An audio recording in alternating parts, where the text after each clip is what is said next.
I used to think paying every month meant I was doing the right thing, and technically, I was.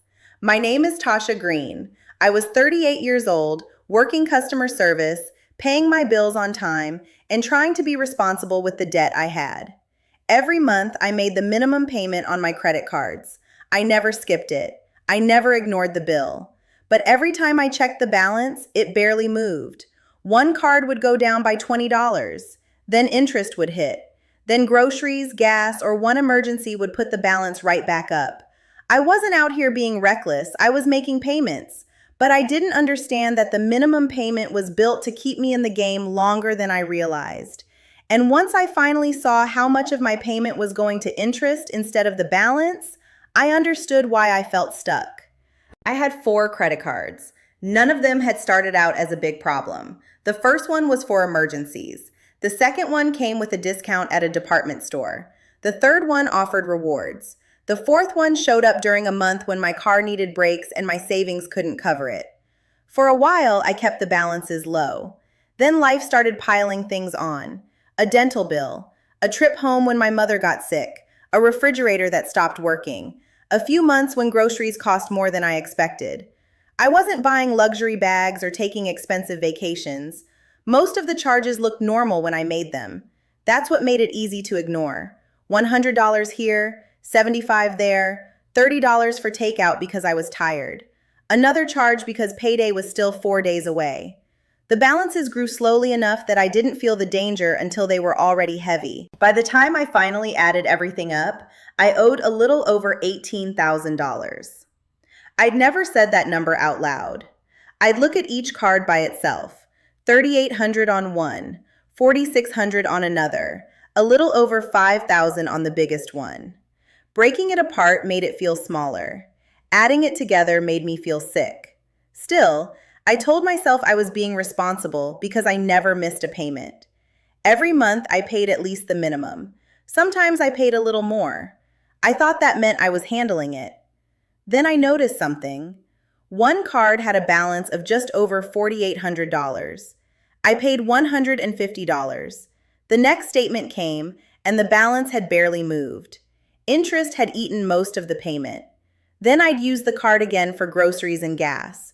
So after paying $150, I owed almost the same amount I had the month before.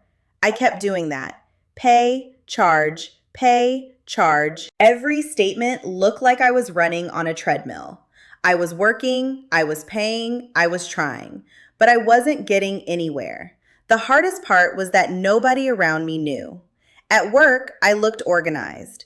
I answered customer complaints, solved problems, trained new employees, and helped my manager with reports. People came to me when something needed to be fixed. Then I'd go home and avoid opening my credit card apps because I didn't know how to fix my own situation. I had automatic payments set for the minimums. That kept me from being late. It also made it easier not to look.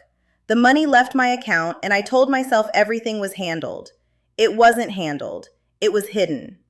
One Friday afternoon, a coworker mentioned that she'd paid off her last credit card. She wasn't bragging. She just said she was relieved because she could finally start saving again. I smiled and told her that was great. Then I went into the restroom and checked my balances. I don't know why that conversation hit me so hard. Maybe because she sounded free. I didn't.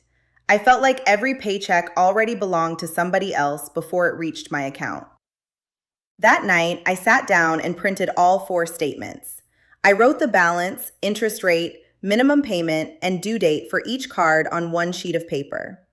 Seeing everything together was uncomfortable, but for the first time, the problem had edges. It wasn't just this cloud of stress following me around. It was 4 balances, 4 interest rates, 4 minimum payments, 4 due dates. The numbers were ugly, but they were clear. One card had the highest balance. Another had the highest interest rate. The department store card had the smallest balance. I started searching for payoff methods. One approach said to pay the smallest balance first. Another said to attack the highest interest rate first. I spent a few days trying to decide which one was mathematically perfect. Then I realized I didn't need a perfect method. I needed one I would actually follow. I chose the smallest balance first because I needed a win. That card had a balance of just under $1,900. It wasn't small to me, but compared with the others, it felt possible. Before I threw every extra dollar at it, I did one thing I hadn't done before. I started a small emergency cushion, only $500. I knew $500 wouldn't cover everything, but I also knew what kept happening. I'd pay extra on a card, then something would come up, and I'd have to use the card again. The cushion was there to stop every small surprise from turning into new debt. It took me 2 months to save it. During those 2 months, I paid the minimums and stopped adding charges. That part was harder than it sounds. I removed the cards from shopping apps. I took them out of my wallet. I left one card open for a true emergency, but I didn't carry it. I also looked at my spending without trying to shame myself. I wasn't going to fix the problem by pretending I'd never buy coffee again.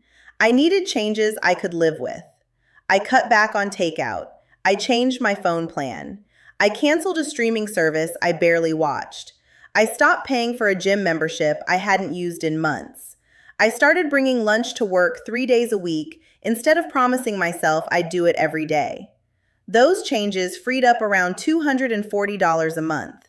Then I found another $100 by changing the amount I was spending on things I couldn't even remember buying.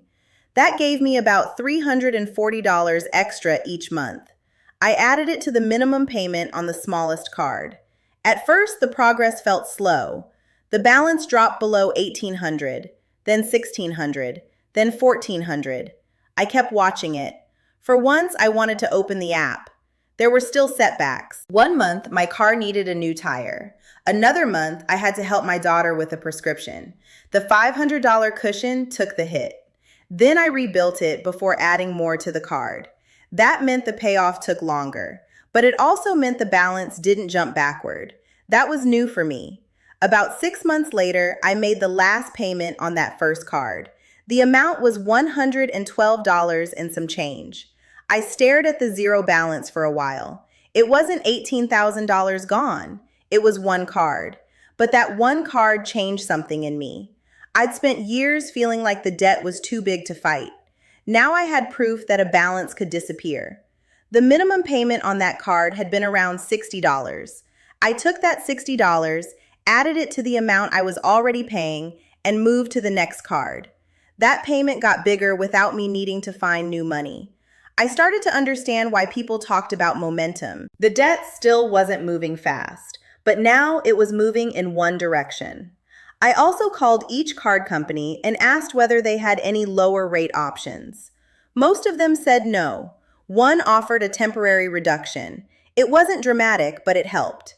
I checked whether a balance transfer made sense. For me, the fee and the chance of running the old cards back up made me nervous, so I didn't do it. That doesn't mean it's wrong for everybody. It just wasn't the move I trusted myself to handle at that time. I needed fewer moving parts, not more. I stopped using rewards as an excuse to keep charging. A few points weren't helping me if I was paying interest every month. I stopped telling myself that carrying a balance was good for my credit. I started focusing on lowering what I owed and keeping every payment on time. The second card took longer than the first. There were months when I got tired of the whole thing. I'd look at the balance and think, I'm doing all this work and it's still there. Then I'd pull out the sheet where I'd written the original numbers. That reminded me I wasn't standing still. I was down thousands of dollars from where I'd started. I wasn't done, but I could breathe a little easier. That mattered. The biggest change wasn't some trick. I stopped treating the minimum payment like a plan. The minimum kept me current. It didn't get me where I wanted to go. I needed a payoff order. I needed a small cushion. I needed to stop adding new charges. And I needed to send extra money to one card instead of spreading it across all four and barely noticing the difference. I also had to stop hiding from the numbers. Avoiding the statements didn't protect me. It protected the debt. Once I knew the balances, rates, minimums, and due dates, I could make decisions. Before that, I was just reacting. I'm still paying off debt. I don't want to make it sound like everything disappeared in a year. It didn't. But I've paid off 2 cards. The third one is moving. The fourth one is still there, but it's lower than it was. I've got a small emergency fund now. I don't use credit cards for groceries anymore. And when payday comes, I know what the money is supposed to do before I start spending it. From the outside, my life probably looks about the same. Same job, same office, same car, same apartment. But my paycheck doesn't feel like it belongs to the credit card companies anymore. That's the part people don't always see. Debt can sit quietly behind a decent job and a normal life. You can look fine and still feel broke every payday. I used to think I needed a huge raise to fix everything. More money would have helped. But I also needed a system for the money I already had. I needed to stop paying just enough to stay stuck. The first zero balance didn't solve my whole problem. It showed me the problem could be solved. That was the moment I stopped feeling trapped and started feeling like I was finally moving from broke to breathing. If my situation feels familiar, I hope something in my story helps you stop treating the minimum payment like a real payoff plan. Please like the video and subscribe to Broke to Breathing for more informative stories like this one.